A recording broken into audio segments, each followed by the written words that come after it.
नमस्कार, मैं हूं संदीप चौधरी। आज सबसे बड़ा सवाल में मैं बात करूंगा आपकी, अपनी, हम सब की। हम कोरोना काल, संकट काल, संक्रमण काल में जी रहे हैं। 70 लाख आंकड़ा छू रहा है संक्रमण का। देश की अर्थव्यवस्था आजाद भारत के इतिहास में सबसे बड़ा गोता लगा चुकी है।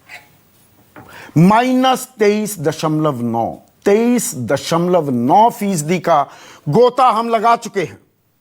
बेरोजगारी का आलम ऐसा है कि देश में जो व्हाइट कॉलर जॉब्स हैं ना, डॉक्टर्स, इंजीनियर्स, टीचर्स, इनकी तादाद दर्शकों 1,88,00,000 थी कोरोना से पहले, और अब यह तादाद आ गई है 1,22,00,000। कोरोना काल में मैं दिहाड़ी मजदूरों की बात ही नहीं कर रहा।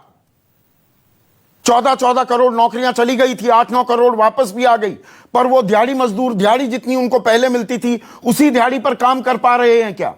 आपके घर में भी बाई आती थी, माई आती थी, वो पहले 5-5 घरों में, 6-6 घरों में काम करती थी। अब एक ही घर में काम मिल रहा है, पर उसे दिहाड़ी मजदूर की नौकरी वापस मिल गई। इस कैटेगरी में डाला जा रहा है। तनख्वाहें कितनी कम हुई है, दिहाड़ी कितनी कम हुई है, उसके बारे में कोई चर्चा नहीं कर रहा। लेकिन मैं व्हाइट कॉलर जॉब्स की बात कर रहा था। पक्की नौकरी 66 लाख नौकरी चली गई, लेकिन इन बातों की चर्चा ही नहीं हो रही है। कोई चर्चा नहीं। अर्थव्यवस्था को लेकर, कोरोना संक्रमण को लेकर चर्चा किस बात पर हो रही है? सुशांत सिंह राजपूत, रिया चक्रवर्ती, फिर कंगना रनाउत भी आ गई। उसके बाद एक बड़ी और अहम खबर भी आई, हाथरस कांड।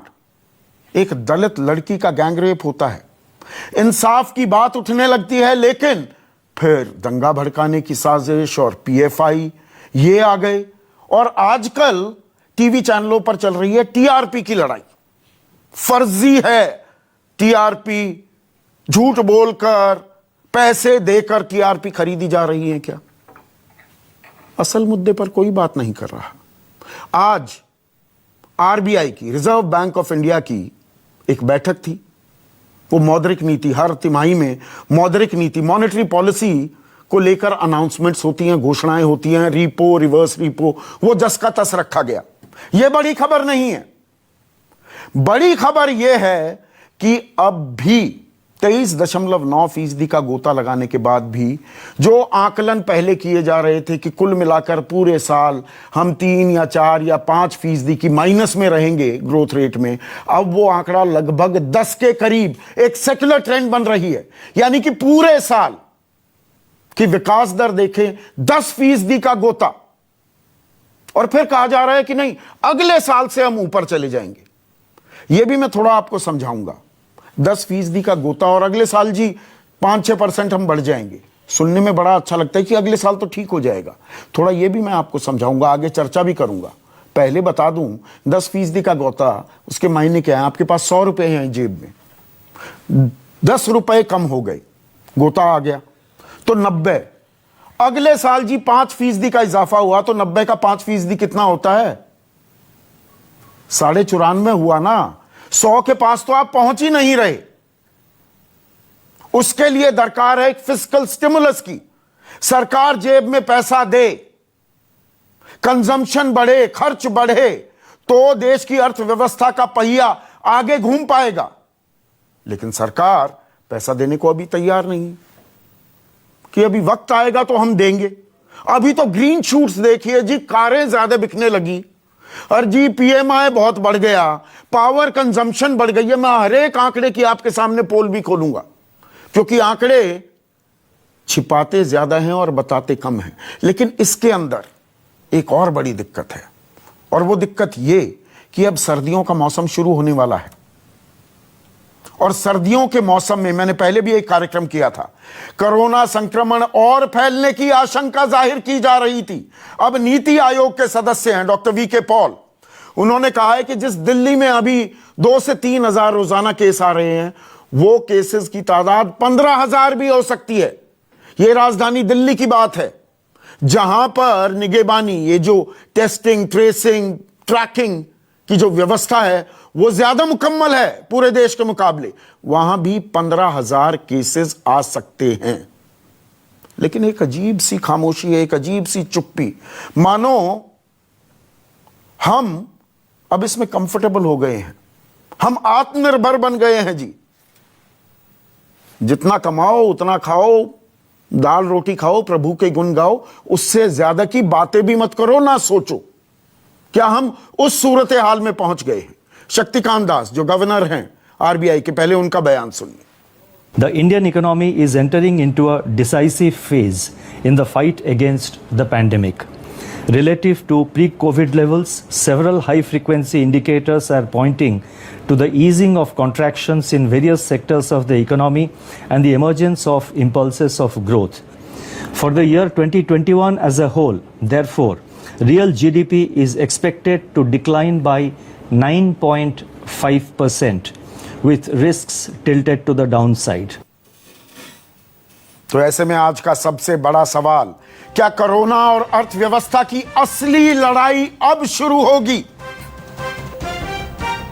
5 महीने पहले एक आर्थिक पैकेज आया था, एक राहत पैकेज। असली लड़ाई अब शुरू हो रही है क्या? सबसे बड़े आर्थिक संकट को कैसे मात देगा हिंदुस्तान?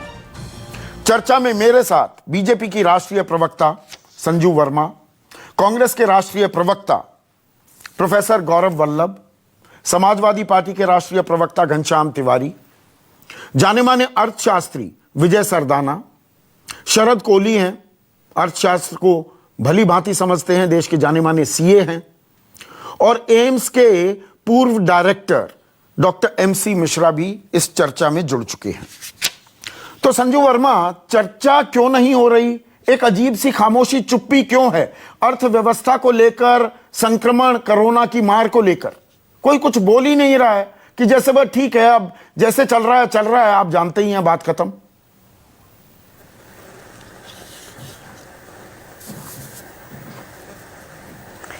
मैं आपसे कुछ कहना चाहती हूं। आपने अपने इंट्रोडक्शन में कहा कि बस अब तो ये हाल है कि दाल रोटी खाइए और प्रभु के गुण गाइए। मैं बड़ी विनम्रता से आपकी इस बात का खंडन करना चाहती हूं। यदि आप जून क्वार्टर के इंडिया के, भारत का जो सबसे बड़ा प्राइवेट सेक्टर बैंक है, एचडीएफसी बैंक की बात कर रही हूं मैं, यदि आप उसके आंकड़े देखेंगे तो मुनाफे की जो बढ़ोतरी हुई थी जून क्वार्टर में, वो 19.5% थी। अच्छा। और जो ग्रोथ इन एडवांसेस, जिसे हम क्रेडिट ग्रोथ कहते हैं, और डिपॉजिट ग्रोथ, ये दोनों करीबन 20 से 25% की बढ़ोतरी देखी गई थी। आप बात करिए, मुझे याद है पिछले साल जब पार्ले जी की सेल्स में गिरावट हुई थी तो सारी जो ल्यूटियंस ब्रिगेड थी, हर कोई अपने आप को इकोनॉमिस्ट, हर किसी ने ऐलान कर दिया था और कहा था कि पार्ले जी की सेल्स रेवेन्यूज, जो राजस्व कहते हैं हम हिंदी में, उसमें इसलिए गिरावट हुई है क्योंकि भारत में डिमांड ही नहीं है। पर वही लोग आज चुप हैं, खान मार्केट ब्रिगेड, जब जून क्वार्टर में ब्रिटानिया ने 118% की बढ़ोतरी देखी। मैं मानती हूं कंज्यूमर ड्यूरेबल्स, कैपिटल गुड्स, यहां पर अभी कंपनियों के आंकड़े देंगे, आदमियों की बात करेंगे। इस बात से संजू वर्मा कंपनियों की बातें समझाएंगी मुझे, आम आदमी की बात करेंगी। आपने ओपनिंग कमेंट्स को सुन लिया, 1 मिनट आप सुनिए ना, मेरी बात सुनिए। 1,88,00,000 व्हाइट कॉलर जॉब्स हैं इस देश में, 66 लाख की नौकरी चली गई। आप मुझे एचडीएफसी के आंकड़े बता रहे हैं कि एचडीएफसी ने बहुत पैसे कमाए, उद्योगपतियों ने तो बहुत पैसे कमाए हैं। जेफ बीजोस तो और अमीर हो गया कोरोना काल में। आम आदमी की बात करेंगे, कॉर्पोरेट वर्ल्ड की बात करेंगे यहां पर?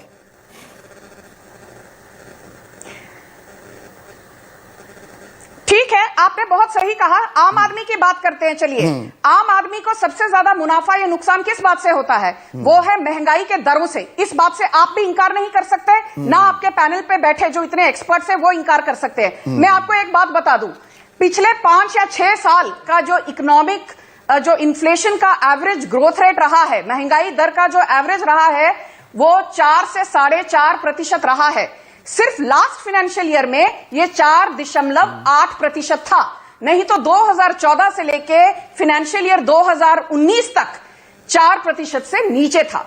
और ये कहा जाता है अंग्रेजी में कि inflation is the worst form of taxation which hits the poor the hardest. तो मैं ये कहना चाहती हूं कि महंगाई के दरों में जो इतनी जबरदस्त अब आप फिर महंगाई का आंकड़ा बताने लगी। जो मैंने सवाल पूछा, महंगाई बड़ी कम है जी, पर मेरे पास नौकरी ही नहीं है। मैं तनख्वाह ले रहा था 80,000 रुपए की, आज मेरी तनख्वाह रह गई 50,000। आप बता रही हैं देखिए महंगाई कम है, कोई फर्क नहीं पड़ता। मुफ्त का राशन दिया गया है। प्रधानमंत्री गरीब कल्याण योजना के तहत 80 करोड़ लोगों को अप्रैल 2020 से मुफ्त का राशन दिया गया है। 80 करोड़ जनता को मुफ्त क्या दिया गया? 5 किलो, ये कोई छोटी 5 किलो अनाज या चावल और 1 किलो दाल, और वो पूरा महीना चला ले उसमें काम। और इसको बता रहे हैं कि देश में सब ठीक है। तभी तो मैंने कहा दाल रोटी खाओ, प्रभु के गुण गाओ। वो दाल रोटी खाए, बात खत्म। 80 करोड़ लोग, 80 करोड़ जनता को इतने बड़े पैमाने पर सोशल इंक्लूसिविटी का बेनिफिट दिया आप है। अपनी बात को कॉन्ट्रडिक्ट कर रही हैं संजू वर्मा। मैंने यही तो कहा था, दाल रोटी खाओ, प्रभु के गुण गाओ। नौकरी नहीं है, दिहाड़ी नहीं मिल रही, दिहाड़ी मिलेगी जितनी मिलती थी वो भी कम हो गई। गरीब कल्याण योजना के तहत मुफ्त राशन मिल रहा है। अरे मुफ्त राशन 80 करोड़ को ना, मैंने यही तो बोला कि दाल रोटी खाओ, प्रभु के गुण गाओ। पीएमआई का इंडेक्स 56.8 आया है। पीएमआई क्या होता है संजू वर्मा? एक मिनट, पीएमआई क्या होता है? मत बोलिए, या तो एक मिनट, पीएमआई क्या होता है? चलिए आप बोल लीजिए। पीएमआई क्या होता है बताइए तो। मैं आपके बीच में नहीं बोलूंगी, आप मुझे टोकिए मत। चलिए पीएमआई बताइए पहले। यदि आपने सवाल पूछा है तो धैर्य से जवाब सुनिए। मैं पूरा जवाब सुनूंगा। पीएमआई बताइए क्या होता है? आपको सवाल और जवाब दोनों करने हैं तो दोनों कीजिए, मैं चुप बैठूंगी। हड़बड़ाइए मत, बताइए पीएमआई क्या होता है? मेरे को बीच में टोकेंगे तो मैं नहीं बोलूंगी। बोलिए। ये बीच में टोकना बंद कीजिए। पीएमआई क्या होता है? ठीक है, आपने एक बहुत अच्छा और बहुत अहम मुद्दा उठाया कि संजू वर्मा, आप एचडीएफसी बैंक और कॉर्पोरेट वर्ल्ड की बात मत कीजिए, आप आम आदमी की बात कीजिए। मैंने आपको यह दिखाया कि महंगाई की दरों में जबरदस्त गिरावट आई है। कांग्रेस के जमाने में, आपको याद दिला दूं, 2013 में रिटेल इन्फ्लेशन 13 से 14% था। पल्सेस, वेजिटेबल्स, इनका इन्फ्लेशन 18 to 20%, 18 से 25% था। आज मैंने आपको बार बार मैं दोहराऊंगी कि महंगाई की दरों में जबरदस्त गिरावट आई है। महंगाई कम है, नौकरी नहीं है, उसका फायदा क्या? सवाल मैंने ये पूछा, फिर कहेंगी टोक रहे हो बीच में। रिटेल इन्फ्लेशन 6% के आसपास घूम रहा है। पीएमआई इंडेक्स क्या इंडिकेट करता है? सितंबर का आंकड़ा आया है 56.8। क्या होता है पीएमआई का जो बेनिफिट है, ये अप्रैल में पीएमआई का नंबर था 27.4। क्या होता है पीएमआई, मुझे ये तो बताइए संजू वर्मा। सितंबर क्वार्टर के जीडीपी की बढ़ोतरी या जो भी जीडीपी का नंबर आएगा उसमें दिखेगा। पीएमआई क्या होता है ये तो बताइए मुझे। इसका बेनिफिट आपको सितंबर क्वार्टर में दिखेगा। पीएमआई नंबर बढ़ गया है। पीएमआई होता क्या है बताइए तो। इन अप्रैल 27.4। अरे मुझे पता है, सारे आंकड़े पता है संजू वर्मा। 8 है। क्या होता है पीएमआई ये तो बताओ। मैन्युफैक्चरिंग पीएमआई क्या होता है? परचेजिंग मैनेजर्स इंडेक्स है जी। हाँ, ये क्या चीज होती है? परचेजिंग मैनेजर्स इंडेक्स क्या होता है? ऑडियंस को ये भी बता दूं कि पीएमआई का मतलब क्या है। हाँ बताइए ना, परचेजिंग मैनेजर्स इंडेक्स क्या होता है? जो मैन्युफैक्चरिंग एक्टिविटी है, सर्विसेज सेक्टर में क्या एक्टिविटी हो रही है, उसको ये कैप्चर करता है। जी नहीं, तो अब मैं इसीलिए पूछ रहा था, इसीलिए अब एक minute Sanju, hear me out, Sanju hear me out. Purchasing managers index होता है, मैनेजर्स की राय ली जाती है कि कितने माल के ऑर्डर दिए हैं, और ये मंथ टू मंथ बेसिस होता है। 6 महीने से इकोनॉमी अगर 23.9% का गोता खा जाए तो वो ऊंचाई दिखाएगा। तो ये मत बताइए कि बहुत बल्ले बल्ले हो गया। What kind of capacities are being created? What is the new orders that are being created? And what is तो कोरोना काल में अब थोड़ी इकोनॉमी खुलने लगी तो वो ऊंचाई दिखाएगा, तो उसको लेकर तालियां मत बजाइए, यही तो मैं कह रहा हूं। In the quarter going forward, तो अर्थव्यवस्था, जब जीडीपी गिरती है तब आप लोग तालियां बजाते हैं। हम तालियां बजाते हैं। में बढ़ोतरी हो तो अच्छा, हम तालियां बजाते हैं। जब महंगाई की दरें गिरे तो हम तालियां ना बजाएं। जब एचडीएफसी बैंक का क्रेडिट ग्रोथ 20% हो तो हम आम आदमी की आमदनी कितनी बढ़ी? एचडीएफसी की कमाई बढ़ गई, बहुत अच्छा है, एचडीएफसी को मुबारक। आम आदमी की कमाई कितनी बढ़ी उसका आंकड़ा बता दीजिए ना। तो आप लोग पार्ले जी के जब बिस्किट सेल्स गिर रहे थे तब आप तालियां क्यों बजा रहे थे? कौन तालियां बजा रहा था? कौन तालियां बजा रहा था? कौन तालियां बजा रहा था? गिरावट की बात पर एचडीएफसी की आमदनी बढ़ गई, आम आदमी की आमदनी कितनी बढ़ी बताइए तो मुझे। ये दोगलापन क्यों? पर कैपिटा इनकम 6% नीचे है, पता है आपको? प्रधानमंत्री गरीब प्रति व्यक्ति आय 6% गिर गई है। एसबीएसई के आंकड़ों से मुझे कुछ लेना देना नहीं। एम्प्लॉयमेंट जनरेट होंगे।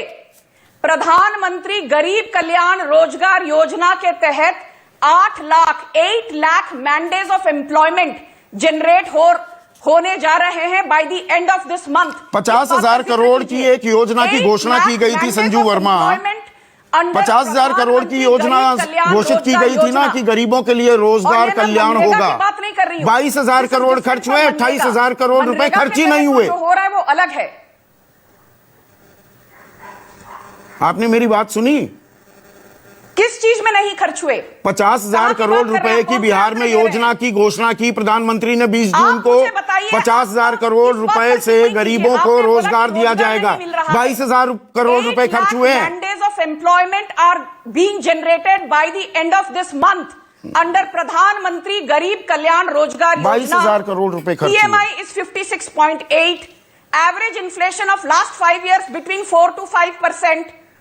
GST revenues 95,480 crore। कितना होना चाहिए? 86,447 जीएसटी में तो झुकम पैजार हो रखी है संजू। 90% ऑफ लास्ट राज्यों को पैसे नहीं दिए जा रहे। आप जीएसटी के आंकड़े मुझे बता रही हैं। नहीं कर सकते, नजरअंदाज के आंकड़े बताने लगी। जीडीपी में गिरावट आई है, मैं मानती हूं, बट तो उसी पर चर्चा कर रहे हैं ना, उसको लेकर खामोशी क्यों है?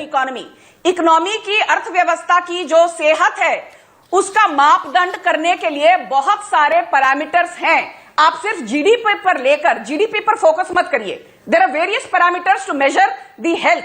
सेहत जो होती है अर्थव्यवस्था मतलब सेहत दुरुस्त है, चिंता की बात नहीं है। बहुत सारे पैमाने होते हैं, आप सिर्फ जीडीपी एक पैमाने पर ठीक है फोकस मत। आप कह रहे हैं बहुत सारे पैमाने हैं। एक मिनट गौरव वल्लभ, अगर महंगाई दर काबू में है, अगर मैनाज मतलब लोगों को जितना काम मिल रहा है उसमें जनरेशन लगातार बढ़ रही है, लोगों को काम मिल रहा है, पीएमआई बढ़ रहा है, तो आपको परेशानी किस बात की है गौरव वल्लभ?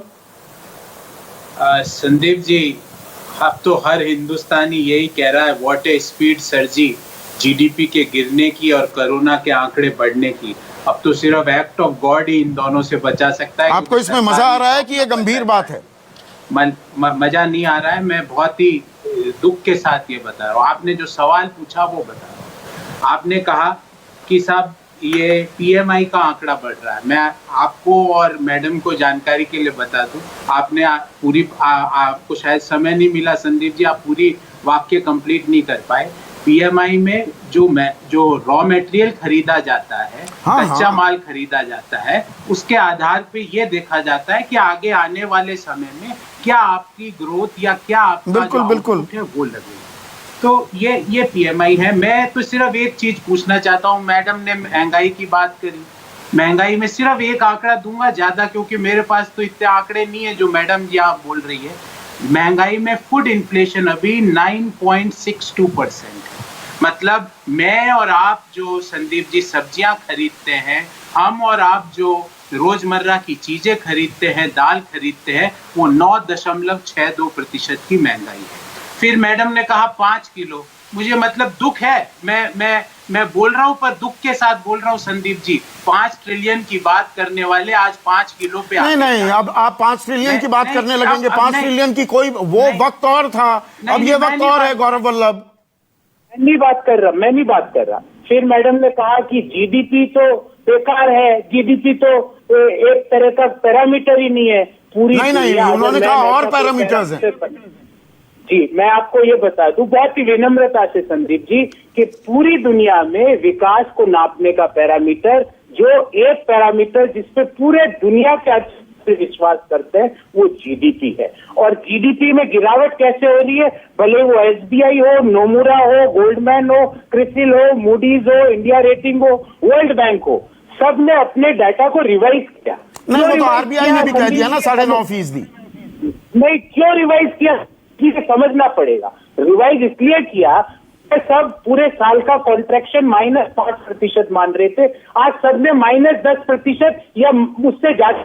ऐसा क्यों किया? क्योंकि इंफ्रास्ट्रक्चर स्पेंडिंग बढ़ी नहीं। 20 लाख करोड़ का पैकेज औंधे मुंह जाके गिरा, उसका कोई फायदा नहीं, क्योंकि आपने उसके सिर्फ बैंकों की लिक्विडिटी बढ़ाई। तीसरा, जो अनएम्प्लॉयमेंट रेट है वो निरंतर बढ़ती जा रही है। अप्रैल के अगस्त के मध्य 2 करोड़ 10 लाख सैलरीड क्लास पक्की नौकरी वाले अपनी नौकरी खो रहे हैं। ये सारे जब आंकड़े आ रहे हैं, एमएसएमई जो नकद सहायता मांग रहा है उसको आप लोन की खुराक तो 3 लाख करोड़ दिए तो एमएसएमईज को। जी एक लाइन, जीडीपी में जो मैन्युफैक्चरिंग का कंट्रीब्यूशन है वो निरंतर गिनता जाता है। मैन्युफैक्चरिंग सेक्टर का आउटपुट जो कैपेसिटी यूटिलाइजेशन है वो 70% से कम है, तो फिर बढ़ेगी कैसे जीडीपी? मुझे क्यों एचडीएफसी का उदाहरण दे रही है संजू वर्मा? एचडीएफसी ने मुनाफे में आ गई, ब्रिटानिया मुनाफे में आ गई, 5 रुपए के बिस्कुट का पैकेट नहीं बेच पा रही थी अक्टूबर नवंबर में पिछले साल। मैं मैम की अज्ञानता पे ज्यादा टिप्पणी नहीं करना चाहूंगा। मैं सिर्फ ये कहूंगा 2 करोड़ 10 लाख लोगों ने नौकरी खोई है और कितने करोड़ लोगों की सैलरी में 30 से 40% कट हुआ। अगर आप उनको ये बोलना चाहते हो कि ब्रिटानिया मुनाफे में आ गई, तो मैम ये लोगों के जख्मों में नमक रगड़ने जैसा होगा। कृपया करके ऐसे असंवेदनशील बातें ना करें। आप ये बताइए, पिछले 2 महीने में जीडीपी को बढ़ाने के लिए, रोजगार के अवसर उत्पन्न करने के लिए, इकोनॉमी में नई मांग पैदा करने के लिए सरकार ने 3 क्या उपाय उठाए हैं? मुझे बताइए। ये उपाय नहीं है, इसी कारण तो अंतर्राष्ट्रीय रेटिंग एजेंसी सब अपने जो पूर्वानुमान है उसको बढ़ाती जा रही है और सबने अपने पूर्वानुमान डबल कर दिए, भले वो एसबीआई हो, नोमुरा हो या वर्ल्ड बैंक हो। और आज रिजर्व बैंक ने भी -9.5 और अगला जब बाई मंथली मीटिंग होगी एमपीसी की, ध्यान रहे हर 2 महीने में होती है संदीप जी, अगली जब होगी तो ये आंकड़ा और बढ़ा देगी, क्योंकि सरकार तो गिरती जीडीपी और बढ़ते कोरोना के सामने सरेंडर हो चुकी है। उसके पास कोई ऐसी ताकत नहीं है, कि कोई ऐसी सोच नहीं है, कोई ऐसा नहीं सरेंडर कहना, फिर ये देखिए स्ट्रेचिंग बिट टू मच हो जाता है। विजय सरदाना, मेरा सवाल बड़ा सीधा है। देखिए संकट काल है, ये सरकार लेकर नहीं आई है इस वायरस को, और इसकी मार अगर हम झेल रहे हैं, लेकिन इससे उबरने के लिए आपको रोड मैप दिखता है, वो चर्चा होती क्या आपको दिख रही है? या कुछ आंकड़े बता दिए जाएं, जी पावर कंजम्पशन ठीक है, जी पावर कंजम्पशन 8 से 9% बढ़ गई है, पीएमआई 8 साल के सबसे ऊंचले स्तर पर है, लेकिन ये मंथ टू मंथ बेसिस पर होती है। आप बताने लगेंगे जी कार की बिक्री 31% बढ़ गई है पिछले साल के मुकाबले, वो ईयर ऑन ईयर बेसिस है। बस ये आंकड़े बताकर हम मुतमईन हो जाएं क्या? संदीप जी देखिए, जिस स्थिति की हम बात कर रहे हैं वो गंभीर स्थिति।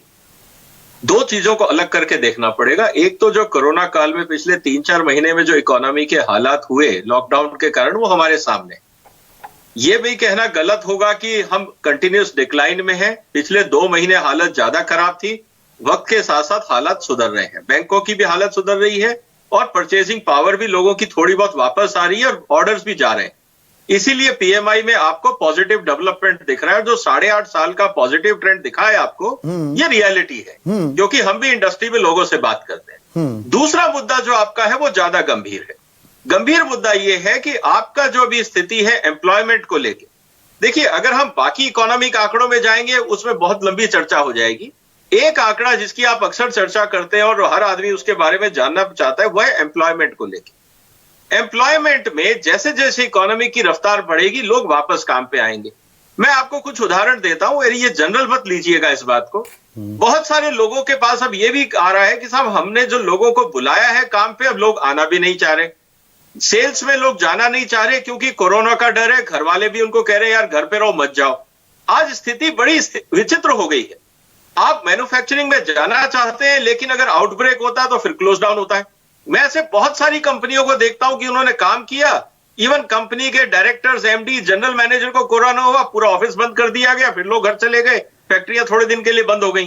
तो अभी जो अनसर्टेनिटी है, क्योंकि डिजीज कंट्रोल में नहीं है, इसको हमेशा बैकग्राउंड में रखना पड़ेगा। और जैसा आपने कहा कि सर्दियां आ रही हैं, कोरोना का बिहेवियर पहली बार हमें समझ में आएगा कि सर्दियों में कोरोना कैसे बिहेव करता है, क्योंकि हम लोगों ने कोरोना को एड्रेस करना शुरू किया मार्च से, जब सर्दियां जा चुकी थी। ये पहली बार दुनिया का एक्सपीरियंस होगा कि सर्दी में कोरोना कैसे बिहेव करता है। तो हमें प्रिकॉशंस बहुत लेने पड़ेंगे। अच्छी बात जो मुझे लग रही है कि जो रिकवरी हुई है, पीएमआई का डेटा भी बता रहा है, इंडस्ट्री में बात करता हूं वहां पता लगता है, मैं भी कंपनियों के बोर्ड पे हूं, हमें भी ग्राउंड रियलिटी दिखती है। दूसरी बात, फेस्टिवल सीजन आ रहा है, उम्मीद यह है कि परचेजिंग बढ़ेगी, लेकिन उसके साथ ही साथ में वापस ये वो कहूंगा कितने कि दिन बढ़ेगी फेस्टिवल ये भी में- सवाल है। फेस्टिव सीजन खत्म मैं वही होते आ ही रहा गिर हूं, ना देखिए, जाए। जब आप कंजम्पशन बढ़ाते हैं संदीप जी, हाँ। जब आप कंजम्पशन बढ़ाते हैं, डिमांड आती है, तो एक पूरी सप्लाई चेन चलती है। इस बात को आप समझिए। और जब एक बार फ्लाईव्हील रोटेट होता है तो जैसे थमने में टाइम लगता है, ऐसे उठने में थोड़ा सा टाइम लगता है। लेकिन सबसे बड़ी चिंता की बात यही होगी कि जब लोग परचेजिंग के लिए फेस्टिवल में बाहर निकलेंगे, तब ऐसा ना हो कि कोरोना भी बहुत तेजी से उसके फैले, लिए तो फिर doctor side MC effect Mishra आएगा। हैं। लेकिन शरद कोहली, देखिए जो ये पीएमआई के, मैंने इसलिए डिटेल में पीएमआई समझाया भी दर्शकों को।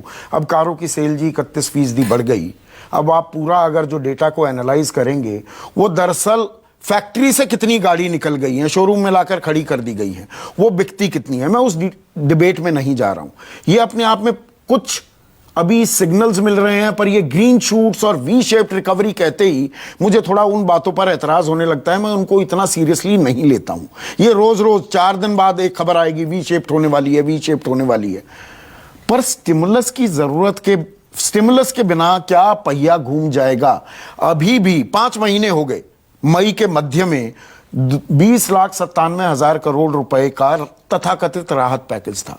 वो तरलता ज्यादा थी, जिसका स्टॉक मार्केट में ज्यादा फायदा हो रहा है मतलब वो 40,000 से ऊपर चला गया, उस तरलता का वहां इस्तेमाल हो गया। लोगों की जेब में कितना पैसा आया, और क्या अभी भी जरूरत है इकोनॉमी को किक स्टार्ट करने के लिए? इस सवाल को अवॉइड किया जा रहा है। शरद, देखिए, पहले तो मैं आपकी प्रशंसा करूंगा, आपने मुद्दा उठाया, क्योंकि ये सच है कि इस मुद्दे को कोई नहीं उठा रहा। दूसरी प्रशंसा मैं भारत की जनता की करूंगा कि जो सहनशीलता भारत की जनता दिखा रही है कि जितना में आ रहा है उतने में गुजारा कर लो, उस पर आवाज नहीं उठती क्योंकि उसकी चर्चा नहीं करी आप जाती। मेरे आत्मनिर्भर शब्द को सहनशीलता कह रहे हैं कि सहनशीलता। घर में बैठे हैं जी, हो गया, अब क्या करें? अब देखिए, सहन कर रहे हैं। सरकार, संजू जी बैठी हैं या भाजपा को रिप्रेजेंट कर रही हैं, इस बात को पहले स्वीकार करना जरूरी है कि हां हमें दर्द है। आप दवाई दर्द की जब लेंगे, जब आप पहले स्वीकार करेंगे कि मुझे दर्द है, तो देखिए पहले ये स्वीकार करने में, और मैं समझता हूं हमारे भाजपा की जो प्रवक्ता हैं, आदरणीय प्रवक्ता हैं, उनको इसमें कोई संकोच नहीं होना चाहिए, क्योंकि पूरी दुनिया की यही परिस्थिति है। अब आते हैं भारत पे कि यहां पर देखिए कहां कहां सफर किया। 32,000 करोड़ रुपए रोज का पहले के 21 दिन के एक मिनट लॉकडाउन सर, शरद स्क्रीन पर एक मिनट संजू, यहां पर हम क्रॉस टॉक नहीं करते, आपको पूरा मौका दूंगा जी। 32,000 करोड़ रोज का पहले 21 दिन लॉकडाउन में यहां पर असर हुआ। 45% हाउस होल्ड इनकम में गिरावट आई। 45% हाउस होल्ड की यहां पर इनकम है, जिसको आप पर कैपिटा कह रहे थे, मैंने उसको हाउस होल्ड में कन्वर्ट कर दिया। हाउस होल्ड में गिरावट आई। यह सच है कि अमेरिका जैसे देश ने $1,200 एक व्यक्ति के अकाउंट में डाले, क्योंकि उनको यह चिंता थी कि अगर ये नहीं डाले तो कंजम्पशन, जबकि अमेरिका पूरी तरह से कंजम्पशन ड्रिवन इकोनॉमी नहीं है। भारत 65% भारत की अर्थव्यवस्था कंजम्पशन ड्रिवन इकोनॉमी है। तो पैसे डालने की जरूरत संजू जी यहां पर थी। लोगों की जेब में पैसा डालता, क्योंकि सबसे जल्दी अगर कोई चीज अर्थव्यवस्था को पटरी पर ला सकती है तो वो है कंजम्पशन।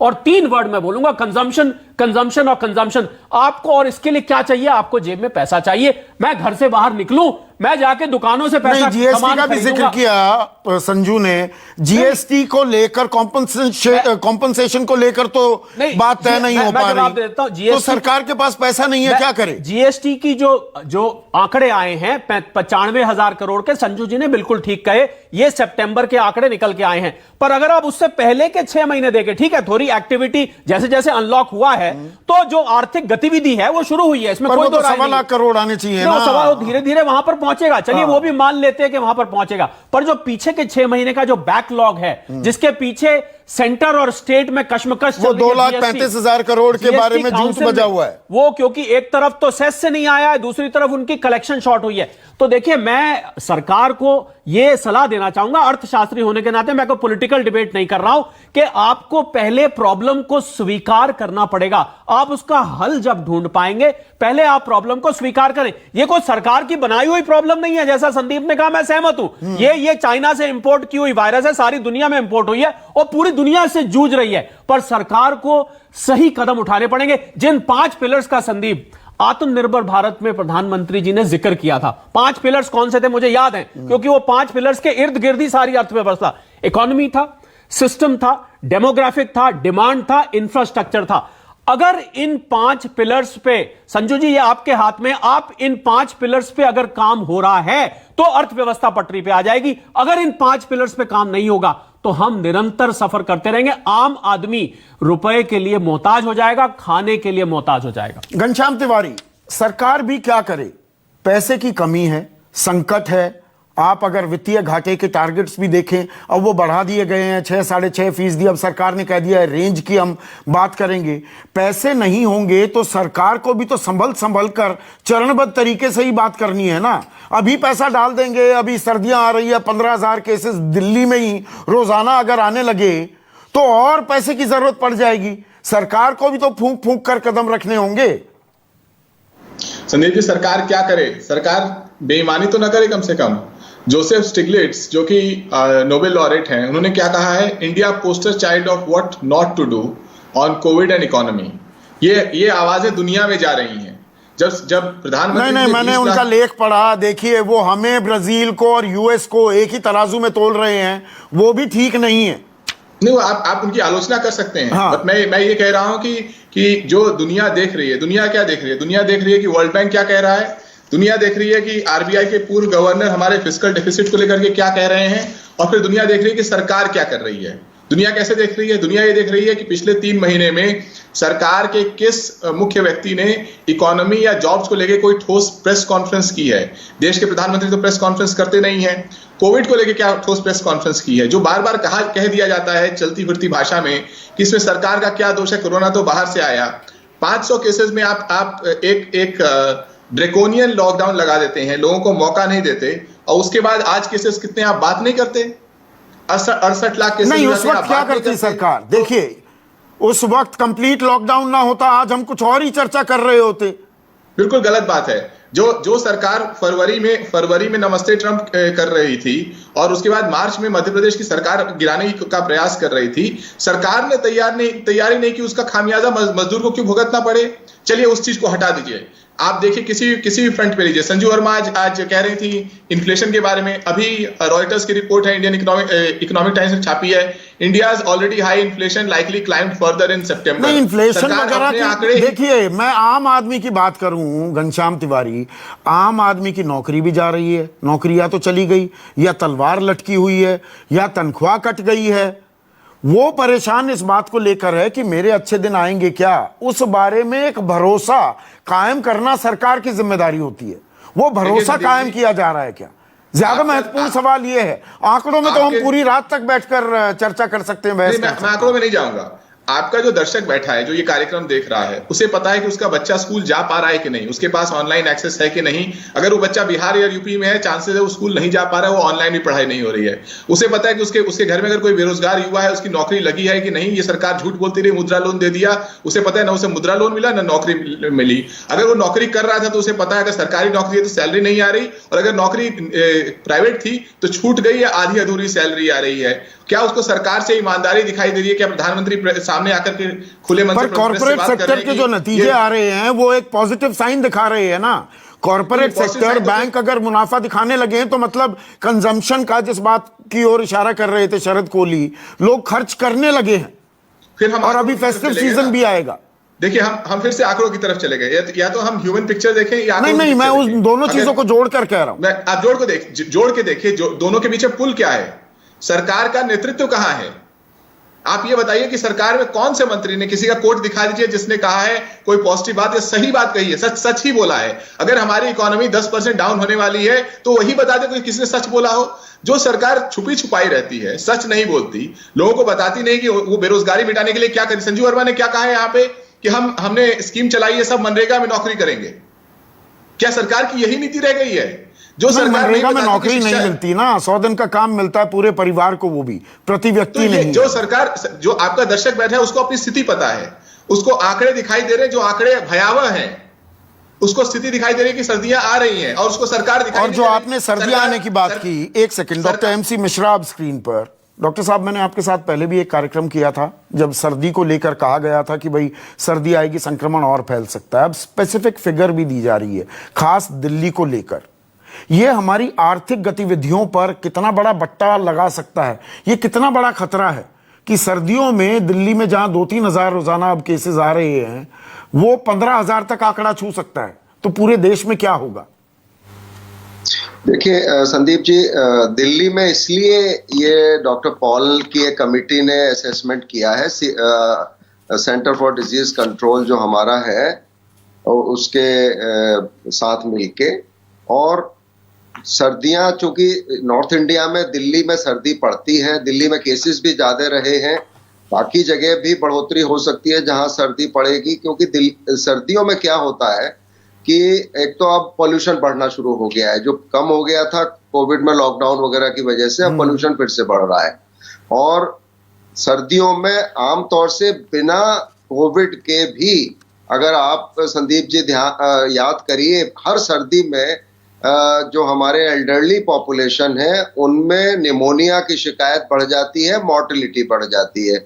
इसी प्रकार से पोल्यूशन और सर्दी दोनों मिला के देखिए, दिल्ली में जो ये पराली वगैरह जलाते हैं हरियाणा में, पंजाब में, उसकी वजह से वो प्रक्रिया शुरू हो गई है, बढ़ता है, तो वो सब शुरू हो गया है। तो ये सब ऑलरेडी, एक तो कोविड चल रहा है, ये सब हो रहा है, तो ये एक कॉशन है सबके लिए, चेतावनी है कि अब मास्क लगाएंगे तो शायद पोल्यूशन का उतना असर नहीं आएगा, लेकिन फिर भी थोड़ा बहुत तो आएगा। तो अगर निमोनिया पहले ही सर्दियों में ज्यादा होता है, और कोविड का जो निमोनिया भी अगर इसमें शामिल करेंगे तो केसेस की संख्या बढ़ सकती है, और उससे थोड़ा सा सीरियस केसेस भी बढ़ सकते हैं। सीरियस केसेस भी बढ़ेंगे। आप इकोनॉमिस्ट नहीं हैं डॉक्टर MC मिश्रा, पर आप पढ़े लिखे इंसान हैं, आप समझते हैं कि देश में क्या हो रहा है। ये केसेस की तादाद अगर बढ़ती है तो इकोनॉमी, जो ये हमें थोड़े पॉजिटिव साइंस मिल भी रहे हैं, एक और ब्रेक लगने की भी आशंका हो जाएगी ना, लोगों में घबराहट फिर से बढ़ेगी। अभी हम थोड़ा सा अपने आप को कंफर्टेबल महसूस करने लगे हैं कि हाँ जी संभल जाएंगे इस कोरोना काल में। ये संदीप जी, मैं इकोनॉमिस्ट नहीं हूं, लेकिन मैं एक नागरिक हूं, मैं भी देख रहा हूं चारों तरफ क्या हो रहा है, हमारा हेल्थ केयर में क्या हुआ है, किस तरह से कट डाउन हुई है। और इस कोविड काल में नीचे से नीचे का स्तर का व्यक्ति, ऊपर से ऊपर तक का व्यक्ति अफेक्ट हुआ है। एज रिगार्ड्स इनकम्स अगर आप देखें पिछले 6 महीने में सबके कट डाउन हुए हैं, जॉब लॉसेस भी हुए। और जो जैसे इसमें खाली समस्या बताना ही इकोनॉमिस्ट का काम नहीं है, उसके साथ जैसे आई थिंक शरद जी ने या विजय जी ने किसी ने सुझाव दिए 5 सूत्री, तो सरकार को पॉजिटिव सुझाव भी देना आवश्यक है लोगों को। नहीं, यही वजह है। देखिए डॉक्टर MC मिश्रा, संजू वर्मा, आप बड़े दिनों बाद मेरे कार्यक्रम में आई हैं। देखिए, हम चर्चा करते हैं, बहस नहीं, और ये एक बड़ी दिक्कत है, इसलिए सब एक्सपर्ट्स को भी मैं आपको यहां बुलाता हूं। तो जो समस्या ये सरकार की बनाई हुई थोड़ा है, जो समस्या आई है, लेकिन एक समस्या है, और कोरोना काल में और संक्रमण फैल सकता है, तो इसके बारे में व्यापक चर्चा नहीं होनी चाहिए क्या? एक चुप्पी है, एक सलाह मशवरे का प्रोसेस शुरू होना चाहिए कि नहीं संजू वर्मा?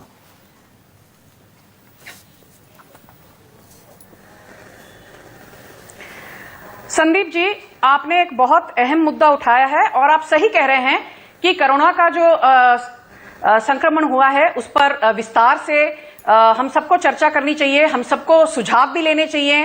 भारतीय जनता पार्टी बाकायदा रेगुलर इंटरवल्स पे, चाहे वो GST काउंसिल की मीटिंग हो या जब स्टेट्स के चीफ मिनिस्टर्स और फाइनेंस मिनिस्टर्स की लगातार मीटिंग्स होती हैं, ऑपोजिशन का हमेशा सुझाव लेती है। जैसे भी लेबर रिफॉर्म्स बिल पास हुए तो वो स्टैंडिंग कमेटी को पहले भेजे गए, स्टैंडिंग कमेटी का जो सुझाव था उसको लेते हुए फिर रिफॉर्म्स को एक नई दिशा दी गई। तो ये कहना कि सुझाव भारतीय जनता पार्टी नहीं लेती है, मैं इस बात को नकारती हूं। दूसरी बात, यहां पर कुछ लोगों ने कहा कि समस्या को जब तक आप समझेंगे नहीं, समस्या के बारे में आप जब तक उसको ये नहीं मानेंगे कि समस्या है, तो आप उसका how will you resolve it. तो मैं कहना चाहती हूं, जब 20 लाख करोड़ का पैकेज दिया गया आत्मनिर्भर भारत का, आप कहते हैं उससे किसी को फायदा नहीं हुआ। मैं आपको बता दूं, आप लोग बार बार गरीबों की दुहाई देते हैं। डायरेक्ट बेनिफिट ट्रांसफर, ये आंकड़े गूगल पर देख लीजिए, आज तक पिछले 6 सालों में 9 लाख करोड़ से ज्यादा डायरेक्ट बेनिफिट ट्रांसफर के तहत जो सबसे गरीब वर्ग है भारत का, उनको डायरेक्टली ये कैश दिया गया है। खाली ये कोरोना के जो लॉकडाउन के दौरान हर महीने 500 रुपए दिए जाते हैं 20 करोड़ महिलाओं को, जो जनधन खाता जिन्होंने खोला है। 43 करोड़ जनधन अकाउंट है। It is the largest financial inclusion scheme in the world. आप सब में से किसी ने एक बार आयुष्मान भारत की बात नहीं की, जिससे 50 करोड़ जो गरीब वर्ग भारतीय हैं उनको फायदा पहुंचता है। आप में से किसी ने यह बात का जिक्र नहीं किया कि भारत की जो सबसे बड़ी कार्यबल है, वर्कफोर्स, उसको आज सबसे ज्यादा इंप्लॉयमेंट कौन से सेक्टर से मिलती है, डायरेक्टली एंड इनडायरेक्टली? ग्रामीण क्षेत्र से, एग्रीकल्चर से। और मैं आपको बता दूं, इस बार जून के क्वार्टर में जीडीपी में तो गिरावट हुई, बट आप में से किसी ने यह नहीं कहा कि ग्रामीण क्षेत्र की जो बढ़ोतरी थी, ग्रोथ थी, दैट वाज 3.4%। आपने फिर ये भी नहीं कहा, वो मुझे मालूम है 3.4% है, किसान आंदोलित हैं। देखिए फिर आप आंकड़ों में घुसेंगी। मैं अभी यहाँ पर सोल्यूशन की तरफ जा रहा था संजू वर्मा, आप आंकड़ों में फिर घुस गई। फिर मैं हर आंकड़े की काट दूंगा यहाँ पर। डायरेक्ट बेनिफिट ट्रांसफर के बारे में बात नहीं करते। डायरेक्ट बेनिफिट ट्रांसफर क्या होता है संजू वर्मा? दाल रोटी खाओ, प्रभु के गुण गाओ। सिर्फ दाल रोटी खिलाने के लिए बैठी है पूरी जनता यहाँ पर कि मैं 2 जून रोटी खा लूं, 5 किलो अनाज मिल गया, 5 किलो चावल मिल गया। काम करती भी है। आप डीबीटी की बात करती रहती हैं, मैं यहाँ सोल्यूशन पर जा रहा हूं, फिर आप डीबीटी पर आ गई। ये रेवड़ियां हैं। मुफ्त का अनाज जो ये दिक्कत है देश में, जो ये समस्या है, उसके बारे में कोई प्रेस कॉन्फ्रेंस होगी? एमएसपी के तहत 1,13,000 करोड़ दिए गए। एमएसपी पर 6% खरीदी होती है। शांता कुमार कमेटी की रिपोर्ट है, एफसीआई की रिपोर्ट है। आप एमएसपी पर बात करने लगी। एमएसपी के तहत शांता कुमार कमेटी की रिपोर्ट पढ़ लीजिएगा। रहकर सुनिए। आप एंकर हैं पर आप में धैर्य नहीं है। आप मुझे बताइए, आप मुझे बताइए, आप गलत बयानी करेंगी, मैं टोकूंगा नहीं। 13,000 करोड़ दिए हैं पिछले 1 साल में मोदी सरकार ने। क्या आपने ये बात अपने किस चीज में दोबारा से बताइए? एमएसपी के तहत मोदी सरकार ने 1,13,000 करोड़ 42 लाख किसानों को दिए हैं। एमएसपी के तहत, बात का कभी भी एमएसपी के तहत, वैसे तो आप लोग एमएसपी की दुहाई, एमएसपी के तहत 6% किसान एमएसपी की, उनकी फसल एमएसपी पर खरीदी जाती है। जिक्र नहीं किया। खरीफ क्रॉप की रिकॉर्ड सोइंग हुई है। अरे खरीफ क्रॉप की कहां से आंकड़े ले आती हैं? आप फिर कहेंगे एंकर हैं। आपने शायद गलत एंकरों से अभी तक आप किसानों को 4.2 लाख करोड़ के कंसेशनल लोन मिले हैं।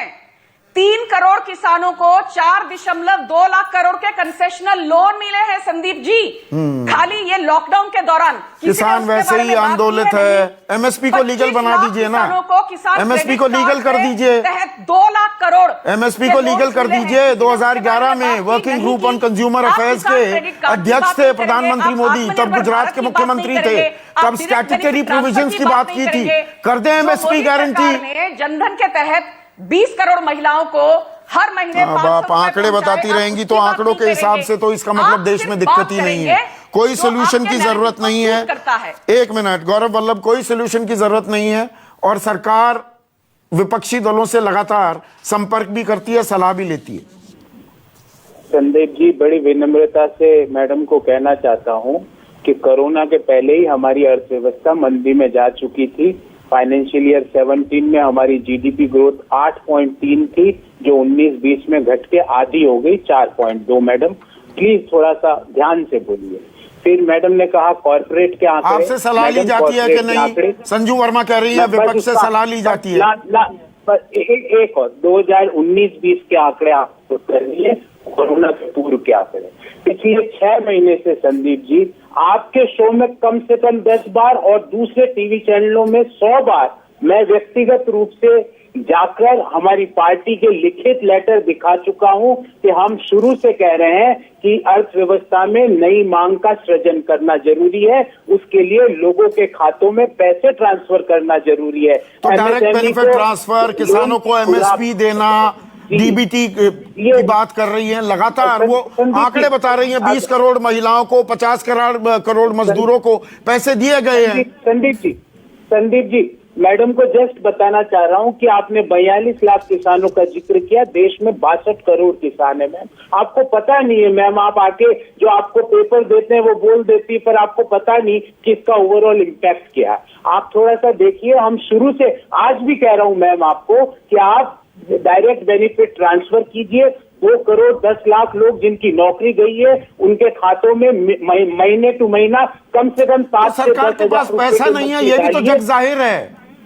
जी, अब मैं बताता हूँ पैसा कहाँ से लाना है। मैम, पैसा वहीं से लाना है जिसके लिए केंद्र सरकार ने राज्यों को कहा ना कि आरबीआई से जाके बोरो कर लीजिए, वो विंडो सेंट्रल गवर्नमेंट को भी अवेलेबल है और सस्ती दर पर अवेलेबल है मैम। ठीक है, उसी जगह से कमेंट पैसा शरद लाना है। क्लोज करना है, 1 मिनट शरद। मैं ये बोलना चाहूंगा सिर्फ कि जिन स्कीम्स का आपने जिक्र किया उससे इनकार नहीं किया जा रहा, वो स्कीम है, पर क्या ये इस सिचुएशन में वो स्कीम पर्याप्त है जिसको $1 बिलियन क्वेश्चन कहते हैं? इस समय जो देश समस्या से गुजर रहा है उसमें वो स्कीम्स पर्याप्त नहीं है। वहां पर लोगों की जेब में, अगर आपको इसमें से निकालना है, जब तक लोगों की जेब में पैसा नहीं जाएगा संदीप, आप इसमें से समस्या में से नहीं निकाल सकते। बड़ा सिंपल और बहुत आम आदमी के समझने नहीं, वाला। पर सरकार भी आज पैसा डाल दे और संक्रमण फैल गया फिर पैसे नहीं बचेंगे। सरकार भी तो कैलिब्रेटेड अप्रोच अपनाएगी ना। आप कितने दिन तक किसी को भूखा रख सकते हैं? आप भूखा रहने पे ये मत बोलिएगा कि अनाज ट्रांसफर किया, मेरा ये जिक्र नहीं है। यहां पर भूखा सिंबॉलिक वर्ड मैं यूज कर रहा हूं कि आपको पैसा निरंतर प्लान करके डालना ही पड़ेगा, वरना जब तक, बड़ी सीधी मैं सिंपल बात एक बोल दूं, जब तक आप उठ के दुकान में सामान नहीं खरीदेंगे, आपसे मतलब पूरी जनता जाके नहीं खरीदेगी, ये अर्थव्यवस्था का चक्र नहीं चलेगा। 30 सेकेंड्स विजय सरदाना, एक सजेशन तत्काल सरकार जिसको लागू करे। देखिए, मेरे हिसाब से इस समय जो सबसे इंपॉर्टेंट चीज है वो आपका एम्प्लॉयमेंट है। जहां तक बात है जो बात कह रहे हैं डायरेक्ट बेनिफिट ट्रांसफर की, मुझे नहीं लगता जिस तरह से स्टॉक मार्केट में रिटेल इन्वेस्टर पैसा लगा रहे हैं वो पैसे की कमी नहीं है। प्रॉब्लम ये है कि हमारे यहां पे टारगेटेड बेनिफिट नहीं है। सरकार को कोरोना के समय में एक काम और करना चाहिए कि जिन लोगों की नौकरी जारी है और जो नए उद्योग आ रहे हैं, इनका एक प्रॉपर डेटाबेस बनाए, और खासकर जो सबसे बड़ी चिंता है वो है अर्बन पुअर और लैंडलेस वर्कर जो गांव में है, जिनका बैंक अकाउंट नहीं है, जिनकी ट्रेसेबिलिटी नहीं होती, उनको बेनिफिट कैसे मिले। बाकी तो यहां पर ये विकराल समस्या है, ये कोरोना काल भी है और अर्थव्यवस्था भी गोता खा रही है, तो ये साझा लड़ाई है। देखिए, आपस में चिरपौं करके आरोप प्रत्यारोप करके कुछ नहीं निकलने वाला।